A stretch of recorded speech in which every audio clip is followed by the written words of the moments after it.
ভালোবাসাকে কখনো মাপা যায় না, শুধু দেওয়া যায়। না ধর্মের না বর্ণের। মানুষ পরিচয় পায় তার কর্মে। জন্ম ভাগ্যের উপর নির্ভর করে, মৃত্যু সময়ের উপর নির্ভর করে, কিন্তু মৃত্যুর পর মানুষের হৃদয় জীবিত থাকে, এটা কর্মের উপর নির্ভর করে।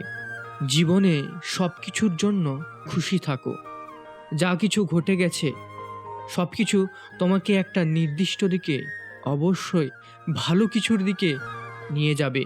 তুমি কতটা শিক্ষিত, তুমি দেখতে কেমন, তোমার কত টাকা আছে, এসব কিছু যায় আসে না। তুমি মানুষ হিসাবে কেমন, সেটাই সবচেয়ে গুরুত্বপূর্ণ।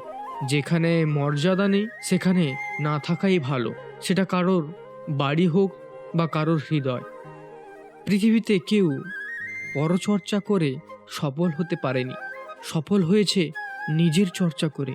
মন এমন একটা শব্দ যা ইচ্ছে মতো কাউকে দেওয়া বা নেওয়া যায় না, যা কেবল বিশ্বাস আর সম্মান আর ভালোবাসা দিয়ে অর্জন করতে হয়। তোমার একটু অভিমানের জন্য যদি কারোর চোখে জল আসে, তবে মনে রেখো তার চেয়ে বেশি কেউ তোমাকে ভালোবাসে না। মানুষ যাকে সবচেয়ে বেশি ভালোবাসে তাকে বেশি সন্দেহ করে, কারণ তার প্রিয়জনের ভাগ কাউকে দিতে চায় না। হরে কৃষ্ণ।